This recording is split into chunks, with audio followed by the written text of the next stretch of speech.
Mukunda jewellers, Mukunda jewellers, Mukunda jewellers. Factory outlet త్వరలో మీ చందానగర్లో. Welcome to Telugu popular TV. ఇప్పుడు మనతోటి ఏపీఎస్ఆర్టీసీ మాజీ చైర్మన్, రాజకీయ విశ్లేషకులు, మాజీ ఎమ్మెల్యే గోని ప్రకాష్ రావు గారు ఉన్నారు. నమస్కారం గోని ప్రకాష్. నమస్కారం. గోని ప్రకాష్ గారు, ఆంధ్రప్రదేశ్ రాజకీయాలు మనం చూస్తే అసలు మొన్న వైఎస్ఆర్సీపీ ఓడిపోవడానికి సలహాదారుడు సజ్జల రామకృష్ణారెడ్డి గారే కారణమని అందరూ కూడా ఆయన్ని టార్గెట్ చేశారు, ఇంక్లూడింగ్ వైఎస్ఆర్సీపీ వాళ్ళు కూడా సజ్జల దీనికి కారణమని. అయితే ఇప్పుడు లేటెస్ట్గా చూస్తే పిఎస్సి బాధ్యతలు మొత్తం సజ్జల రామకృష్ణారెడ్డి గారికి అప్పచెప్పారు. ఏంటి దీన్ని ఎట్లా అర్థం చేసుకోవాలి? అంటే కారణం ఓడిపోవడానికి కారణం సజ్జల కాదు అని జగన్మోహన్ రెడ్డి గారు భావిస్తున్నారని అనుకోవచ్చా మనం? ఇప్పటివరకైతే ఎలా ఓడిపోయాము, ఎవరెవరు ఓడిపోయాము, ఎవరి ఫాల్టు అనేది ఎప్పుడు కానీ విశ్లేషణ చేయలేదు. అది ప్రయత్నం కూడా చేయలేదు. సజ్జల మీద ఆరోపణ ఉంది.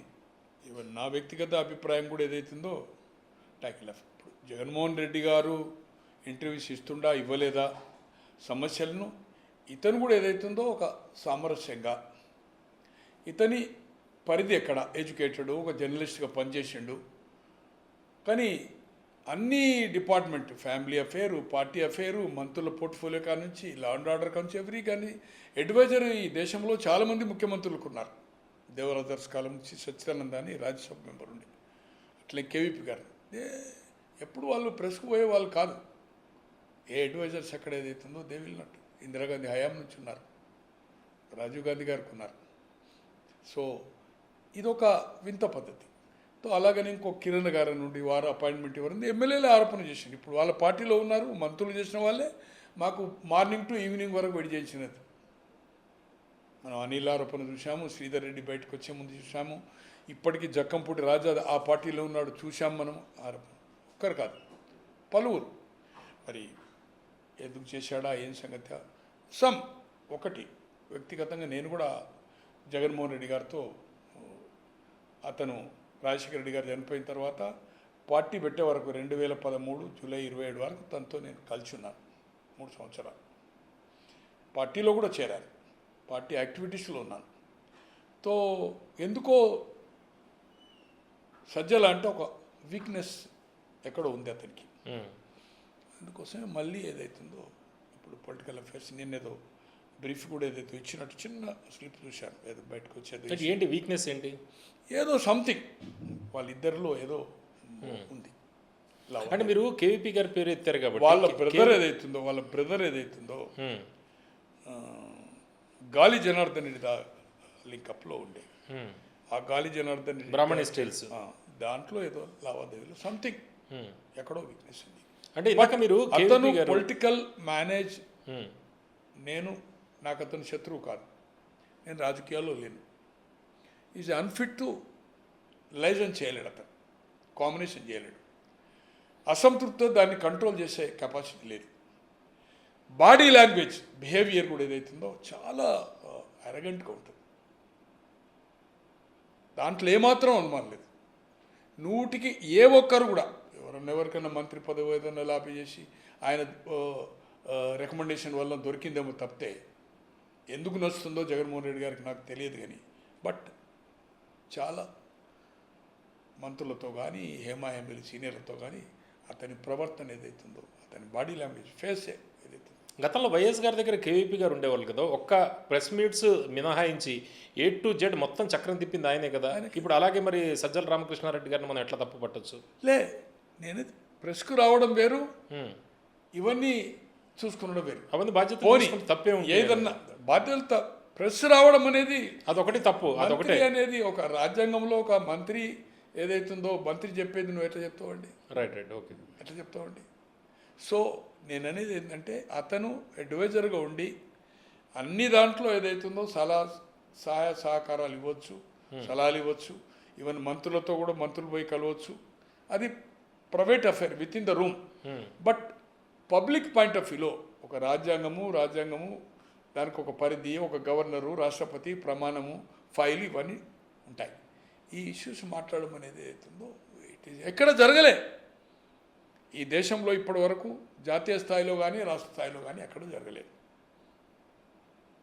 ఇది ఎవరైనా ఒప్పుకుంటారు. ఎందుకు చేశాడో ఈ సంగతి అనేది. అంటే సజ్జల గారు మళ్ళీ బౌన్స్ బ్యాక్ దానివల్ల జగన్మోహన్ రెడ్డి గారికి రేపు కూటమి మీద వ్యతిరేకత వస్తే అక్కడ ఆల్టర్నేటివ్ లేదు కనుక జగన్మోహన్ రెడ్డి గారికి అవకాశం ఇవ్వాలి. ఇతను ప్రవర్తన చేంజ్ చేసుకొని గతంలో లాగా కాకుండా, అలాగే జగన్మోహన్ రెడ్డి గారు కూడా కొంత పరిశీలన చేసుకొని నాయకులను కార్యకర్తలను కలవడానికి ప్రయత్నం చేసి ఈ యొక్క మహల్కెళ్ళి ఈ గండికోట ఏదైతుందో ఈ కంప్లీట్ ఈ పరదాలకెళ్ళి ఏదైతుందో బయటికి రావాల్సిన అవసరం ఉంది. అతను 2009లో రాజశేఖర రెడ్డి గారు చనిపోయిన తర్వాత ఎలాగైతే 14 వరకు జైల్లో ఉన్నప్పుడు తప్పితే 365 రోజులు 350 రోజులు రోడ్ల మీదనే ఉన్నాడు కదా, 24 గంటలు అవైలబుల్ కదా. మార్నింగ్ 5 o'clock కూడా నేను కూడా జనాలను కల్పించిన ఇష్యూ ఉంది కదా. ఎంత వేల మంది వచ్చినా డిస్పోజ్ చేశాడు కదా.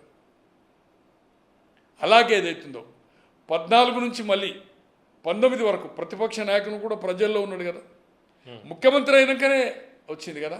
మళ్ళీ ఇప్పుడు ప్రతిపక్ష నాయకునిగా అసెంబ్లీ అటెండ్ కావడం లేదు.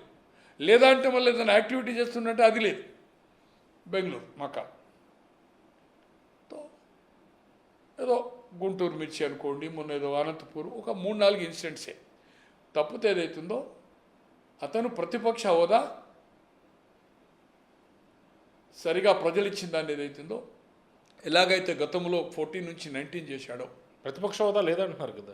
హోదా లేకున్నా హోదా ఉండదు, అంతే. ఫెసిలిటీస్, సాలరీ, అలవెన్సెస్ ఉండకపోవచ్చు. నీ సమయాన్ని ఏదైతుందో ఇక్కడ జనార్దన్ రెడ్డి గారు కూడా ఇవ్వాల. 2 సార్లు లోక్సభలో ఏదైతుందో కాంగ్రెస్ పార్టీకి 2014లో కానీ 19లో కానీ ప్రతిపక్ష హోదా లేదు. బిలో 50 కదా సార్ 2 సార్లు. ఇప్పుడు 99 వచ్చింది కనుక ప్రతిపక్ష హోదా. బట్ వాళ్ళకి ఎక్కడ మీకు హోదా లేదు, స్ట్రెంత్ ప్రకారం మీకు సమయం ఏదైతుందో కేటాయించలేమనేది ఎక్కడ జరగలే కదా. అలాగే కాంగ్రెస్ పార్టీలో ఇక్కడ జనార్దన్ రెడ్డి గారు కూడా 94 నుంచి 99 ఏదైతుందో 26 సీట్లే కదా. 26 సీట్ల హోదా రాకున్నా కూడా బట్ సిఎల్పి నాయకునిగా అతనికి అవకాశం ఇచ్చింది కదా. ఈరోజు మనం చూస్తూ ఉన్నాం ఇక్కడ బీఆర్ఎస్ కానీ కౌన్సిల్లో కానీ సరైన సమయం ఇస్తుంది. ఇవాళ 3 మార్మలను ఉన్నాడు. పార్టీలకెళ్ళి సస్పెండ్ చేసినా కూడా ఇండివిజువల్ సభ్యుడు అయినా అతనికి ప్రతి దాంట్లో సమయం ఇస్తున్నారు కదా కౌన్సిల్లో. తో దాన్ని వినియోగించుకోవాల్సిన అవసరం ఏదైతే ఉంది.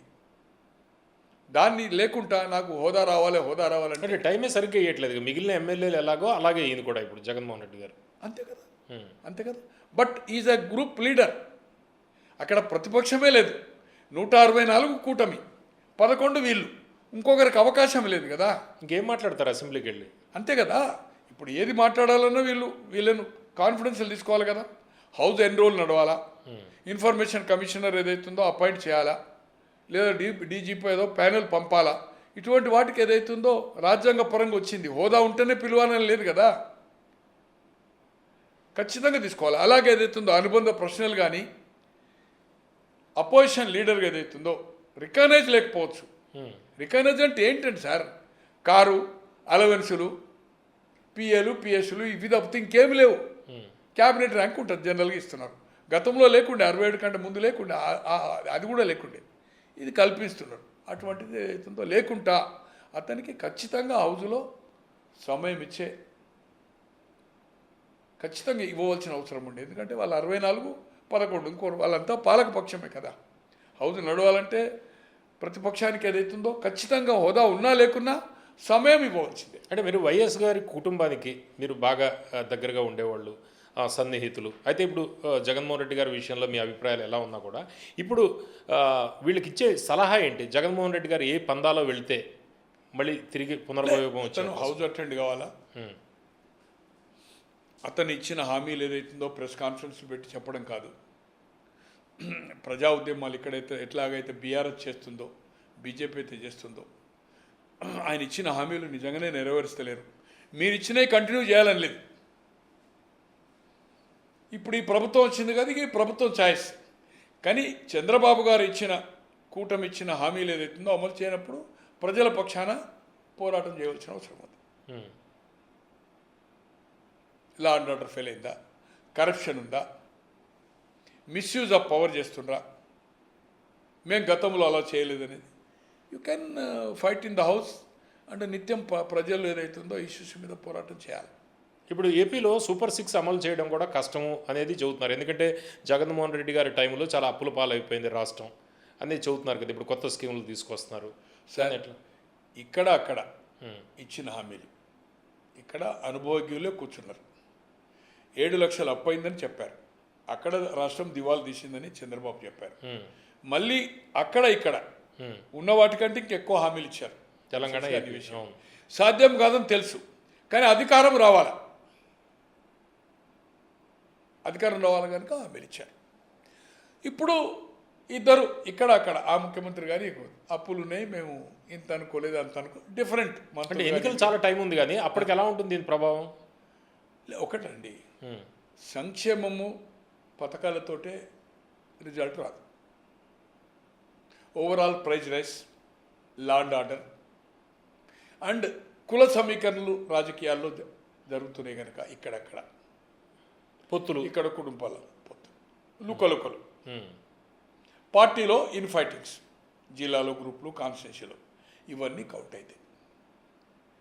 Main education, health and connectivity, transportation. గ్రామం ఒక ఆటోలో పోతున్నాము, ఒక వెహికల్ అనుకోండి, ఒక ట్రాక్టర్ అనుకోండి, రోడ్లు ఎలా ఉన్నాయి, ఎలక్ట్రిసిటీ పరిస్థితి ఎలా ఉంది, వాటర్ ఎట్లుంది, ఇటువంటి ఏదైతుందో ప్రజలు దీని మీద ప్రభావితం అవుతుంది. సంక్షేమం అనే దాని మీద ఓట్లు ఏదైతుందో ఉండవి. దానికి ఇక్కడ కేసీఆర్ చూసాము, మొన్న అక్కడ జగన్మోహన్ రెడ్డి చూసాము, నవరత్నాలు. గతం ఏంటంటే పక్కకు పెట్టండి అవన్నీ.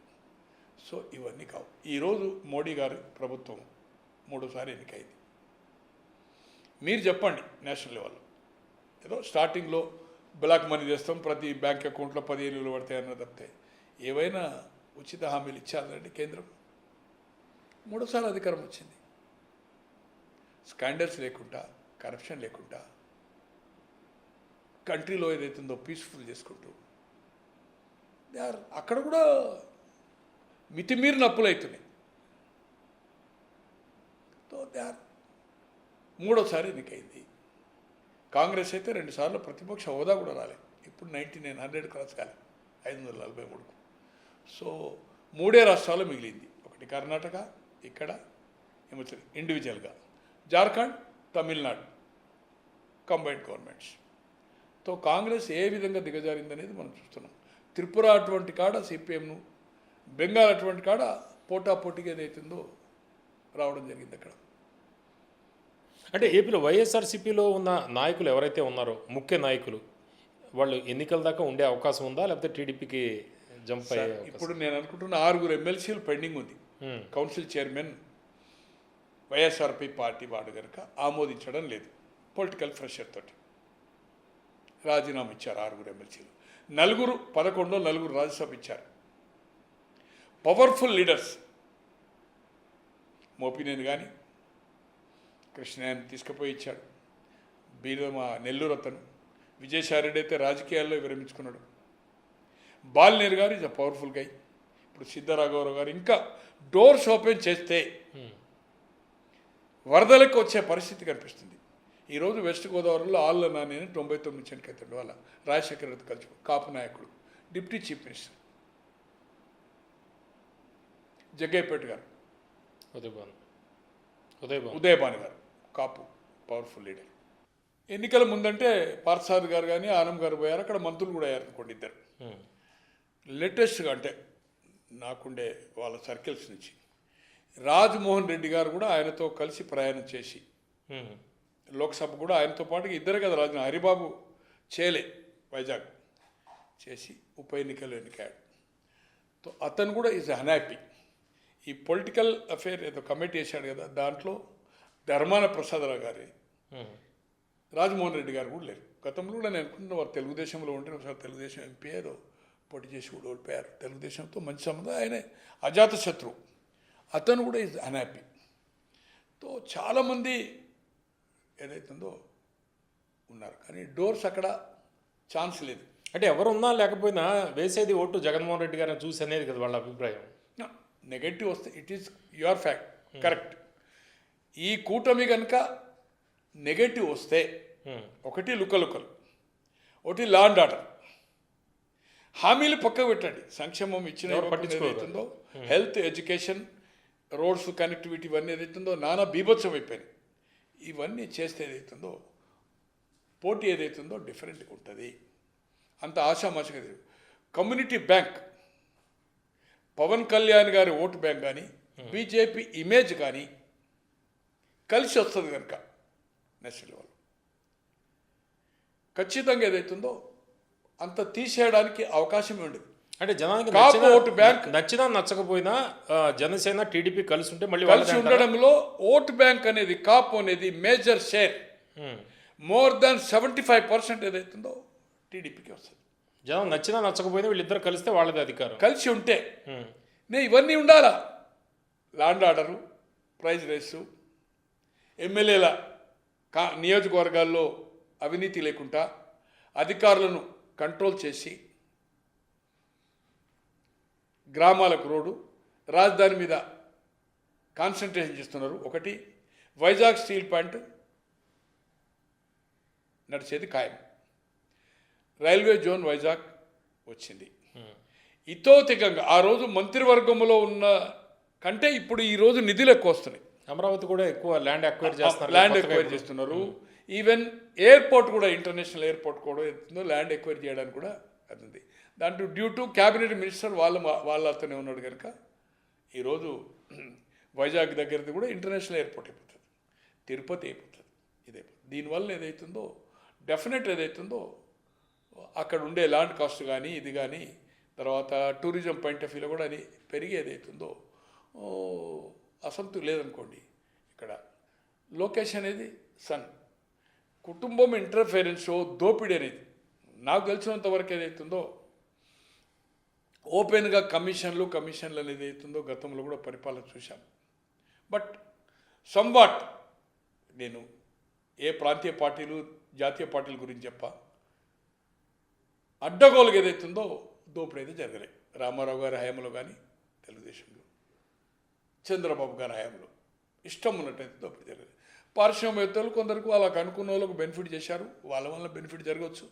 బట్ ఏది ఏమైనా దే ఆర్ కంఫర్ట్ ఖచ్చితంగా నేను అనుకుంటున్నా. ఈరోజు ప్రతి పనికి రేటు పెద్ద కంపెనీ దగ్గర తీసుకొని ఏదో లాలుచి పడాలనే ఆలోచనలో ఈరోజు చంద్రబాబు గారి కుటుంబం లేదు. అలాగే కుటుంబ సభ్యులు కూడా ఇన్వాల్వ్. ఓన్లీ లోకేష్ కాబోయే నేత కనుక, సక్సెసర్ కనుక డెఫినెట్లీ అన్నింటిలో ఇంటర్ఫేర్ అవుతుండ్రు. అందరూ అతన్ని అప్రోచ్ అవుతుండ్రు. తండ్రి కూడా ఏదైతుందో ప్రెసిడెంట్ ఉన్న జాతీయ సెక్రటరీకి పెట్టారు, మంత్రులు కానీ everything of Lokesh consultation. Lokesh గారికి పవన్ కళ్యాణ్ గారికి కూడా సఖ్యత ఉంది. అలాగే జాతీయ నాయకత్వం కూడా లోకేష్ గారికి బీజేపీ పార్టీ వాళ్ళు కూడా ఇక్కడ ఉండే ఎంపీలు కానీ మంత్రులు కానీ జాతీయ నాయకులు కానీ మంత్రులు కానీ గౌరవిస్తున్నారు. Is also running is smooth. అతనికి ఒకటే కుమారుడు.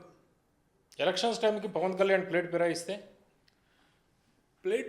అంటే అతను ఎట్లా ప్లేట్ ఫిరాయించాలంటే ఏం చేయాలి అతను? అంటే ఒకసారి తన అన్న 2009లో చేతులు కలుసుకున్నాడు. 2019లో పవన్ కళ్యాణ్ చేతులు కలుసుకున్నాడు. ఈరోజు ఏదైతుందో తను చేయడం వలన తను ఏదైతే అనుకుంటుండో ప్రతిరోజు నిత్యం 15 సంవత్సరాలు అంటుండో మళ్ళీ జగన్మోహన్ రెడ్డి గారికి అవకాశం వస్తుంది ఆయన బయటకు పోయినప్పుడు. మూడో బీజేపీ వాళ్ళిద్దరు కలిసి చేస్తున్నారు అనుకుందాం, తృతీయ శక్తి సామాజిక న్యాయం అన్నారు అనుకుందాం. But ultimate will be the benefit BJP వల్ల minority, Muslim is a factor, Christian is Andhra factor. ఈ రెండు ఓట్లు రానప్పుడు ఈ కూటమికి అంత ఈజీ కాదు. అంటే గోవింద ప్రకాష్ గారు, మీకు రాజకీయ అనుభవం ఎంత ఉంది? మీరు ఎన్నో ఎన్నికలు చూశారు, మీరు పోటీ చేశారు, గెలిచారు. ఇవన్నీ రాజకీయాలు అందరు నేతల్ని కూడా చూస్తున్నారు కాబట్టి రాజకీయాలు ఎప్పుడు కూడా స్టాటిక్గా ఉండవు, డైనమిక్గా మారుతూ ఉంటాయి. అంటే రేపు ఈ సూపర్ 6 అమలు అవ్వలేదనో లేకపోతే ఇంకో ఇష్యూనో ఇది సరిగ్గా లేకపోతే అంటే వ్యతిరేకత ఏదైనా ఉంటే జనరల్గా ఒక గవర్నమెంట్ కొంత 5 ఏళ్ళు ఉందంటే కొంత వ్యతిరేకత జనరల్గా ఉంటుంది. ఎన్నికల టైంకి ఏదో ఒక కారణం పెట్టుకుని సరిగ్గా లేకపోతే పరిస్థితి వైసీపీకి దగ్గరికి వెళ్తే ఎట్లా ఉంటుంది? వైసీపీకి దగ్గర పోయినప్పుడు వైసీపీకి సీఎం జగన్మోహన్ రెడ్డి గారు కదా. నేను అనుకోను ఆయన కూడా సీఎం కాలేదు, ఆయన మనసు సీఎం. నేను ఏం కాదనుకోని చెప్తున్నాను కదా, 15 సంవత్సరాలు కలిసి ఉంటా అంటే సీఎం ఛాన్సే లేదు కదా ఇక్కడ. ఈ కూటమి ఉన్నప్పుడు ఆయన డిప్యూటీ ఉప ముఖ్యమంత్రి, ఆయన ప్రాంతీయ పార్టీ ఇప్పుడున్న సీట్ల కంటే మొన్న తక్కువ చేసుకున్నాడు, లోక్సభ కానీ ఒకటి కానీ అసెంబ్లీ కానీ, ఇప్పుడు పెంచుకుంటాడు. ఓకే, దానికి ఇవ్వడానికి కూడా సిద్ధంగా ఉంటాడు చంద్రబాబు గారు. బార్గెన్ కెపాసిటీ పెరుగుతుంది డెఫినెట్లీ. ఇప్పుడు చేర్చుకుంటుంటే వాళ్ళకి ఇవ్వాలి కదా, కార్పొరేషన్ ఎమ్మెల్సీలు రేపు స్థానిక సంస్థల్లో షేర్ తీసుకుంటాడు కదా. మొన్న గెలవాలి కనుక ఖచ్చితంగా, ఇప్పుడు ఏదైతుందో డెఫినెట్గా తన ఉన్న స్ట్రెంత్ కంటే తక్కువ తీసుకున్నాడు కనుక ఇప్పుడు ఉన్న స్ట్రెంత్ ప్రకారం ఏదైతుందో వాళ్ళ కాస్ట్ కాంబినేషన్ ప్రకారం ఎక్కువ తీసుకుంటాడు. ఆయన మనస్తత్వం ప్రకారం, అతని బాడీ లాంగ్వేజ్ ప్రకారం ఏ పరిస్థితిలో గతంలో number of issues number of parties కలిసినాయి, ఇతని మనస్తత్వానికి జగన్ గారి మనస్తత్వానికి కలిసే అవకాశమే లేదు. ఓకే, కనుక ఏ పరిస్థితిలో జగన్మోహన్ రెడ్డి గారితో జత కలవడు. సామాజిక న్యాయమని బీజేపీ గిట్ట సపోర్ట్ చేస్తే థర్డ్ ఫోర్స్ అవుతాడు కావచ్చు. అప్పుడు డెఫినెట్లీ ఏదైతుందో ఫైట్ బిట్వీన్ ఎంత మార్పులు వచ్చినా కూడా, గతంలో ఎక్స్పెరిమెంట్ అక్కడ చూసినా కనుక it may be chance, but అవకాశం ఏదైతుందో ఫైట్ మళ్ళీ తెలుగుదేశం జగన్మోహన్ రెడ్డి గారికే ఉంటుంది. అంటే రేపు బార్గెన్ కెపాసిటీ ఆయనకి పెరుగుతుంది, కొన్ని సీట్లు పెరుగుతాయి. డెఫినెట్ పవన్ కళ్యాణ్ గారు ఇవ్వడం కూడా ఈసారి ఏదైతుందో ఎక్కువ ఇవ్వడానికే ప్రయత్నం చేస్తాడు. మనం చూసాం బీజేపీకి 85-89 కానీ, చంద్రబాబు గారు 2009లో పెట్టుకున్నప్పుడు కానీ మన పెట్టుకున్నప్పుడు ఈ పొత్తుల్లో చూసాం. చంద్రబాబు గారు రామారావు గారు 85-89లో బీజేపీ కమ్యూనిస్టులు, బట్ 94 వచ్చే వరకు ఏదైతుందో ఎన్ని సీట్లు ఇచ్చాడో మనం చూసాం. అధికారం రావాలి కనుక, కాంగ్రెస్ని ఓడగొట్టాలి కనుక 36 సీట్ల పైన ఇచ్చాడు. 35-34 ఎంతో గెలిచారు కమ్యూనిస్టులు, సిపిఐ ఊహించని స్థాయిలో ఇచ్చారు. నాకు తెలిసిన వరకు 67 నుంచి 1967 తర్వాత అన్ని సీట్లు ఎప్పుడు రాలే ఉభయ కమ్యూనిస్టులకు. రామారావు రివోల్స్ వచ్చింది. 83లో కమ్యూనిస్టులు ఎక్కువని అడిగారు, జనతాదళ్ అడిగితే ఎలయన్స్ బ్రేక్ అయ్యి మా సంజయ్ మంచితో 5 సీట్లతో మేము పోటీ చేశాము. 202 సీట్లో మేము 4 అంటే 198 రామారావు గారు గెలిచారు. మేనక్ గాంధీ గారు శ్రీకాకుళం, వైజాగ్, విజయనగరం, ఈస్ట్, వెస్ట్, గుంటూరు, కృష్ణా 7 జిల్లాలు. నాందిల భాస్కరరావు గారు, చెలమేశ్వరరావు గారు అకంపెనీ చేశాడు. మేనక్ గాంధీ గారి కాంబినేషన్ మంచి చెడ్డ, ఆమె ఏదైనా మాట్లాడాలంటే ఏదైతుందో కన్సల్టేషన్ విత్ చెలమేశ్వర్ గారు, సుప్రీంకోర్టు జడ్జి అయ్యారు. రామారావు గారి కుటుంబానికి క్లోజ్ కూడా, వారి కంపెనీ చేసి 7 జిల్లాలో 63 కాన్స్టిట్యూన్సీ టచ్ చేశారు. అలాగే 94 పరిస్థితి వచ్చే వరకు ఏమైంది? అలాగే మీరు అన్నట్టుగా చంద్రబాబు గారు అనుభవజ్ఞుడు, యాంటీ ఎస్టాబ్లిష్మెంట్ ఉంటుంది, ఉన్న హామీలు అమలు చేయాలి కనుక మిత్రపక్షం ఎక్కువ అడిగినప్పుడు ఇవ్వాలి చేస్తుంది, ఇస్తాడు కూడా. కాకుండా దృఢ విశ్వాసంగా నెంబర్ ఆఫ్ టైమ్స్ చెప్తుండు కనుక అక్కడ నేషనల్ లెవెల్ కూడా మంచి రెస్పెక్ట్ ఉంది పవన్ కళ్యాణ్ గారికి. అది పొడగొట్టుకొని ఏదైతుందో ఇక్కడ ముఖ్యమంత్రి రాదు, ఆ రెస్పెక్ట్ ఉంటుందా లేదా అనేది గ్యారంటీ లేదు. కష్టకాలంలో జైలు ఉన్నప్పుడు చేయూతనిచ్చిండు అనేది కృతజ్ఞత భావంతో ఇప్పటి వరకు చంద్రబాబు గారు కానీ, లోకేష్ గారు కానీ, ఈవెన్ వాళ్ళ కుటుంబ సభ్యులు కానీ, ఎవరైనా కానీ తెలుగుదేశం ప్రతి వాళ్ళు ఆ రోజు పార్టీ ఏదైతుందో వీక్ అనే పరిస్థితుల్లో జైలుకు పోయినాక అంత డైలమాలో ఉన్నప్పుడు ఏదైతుందో చేయుతని ఇవ్వడంతో స్ట్రెంత్ అయింది అనేది ప్రతి వాళ్ళు తెలుగుదేశంలో ఉండేవాళ్ళు 99% పవన్ కళ్యాణ్ గారి మీద గౌరవం ఇస్తున్నారు. సో ఈ గౌరవం ఏదైతుందో జగన్మోహన్ రెడ్డి గారి దగ్గర దొరికే అవకాశమే లేదు కనుక ఈ కూటమి విడిపోవడం అనేది అంత ఈజీ కాదు. ఓకే, కానప్పుడు ఈ కేంద్ర సహాయ సహకారాలు మెయిన్ కమ్యూనికేషన్ మీద ఏదైతుందో కాన్సన్ట్రేట్ చేస్తాడు. ప్రతి roads, connectivity, national highways, railway tracks, even Amaravati to Hyderabad కూడా అది చేస్తున్నారు. సో దీనివల్ల ఏదైతుందో ప్రజలు సంతోషంగా ఉంటారనేది సంక్షేమం is not at all A count కాదు.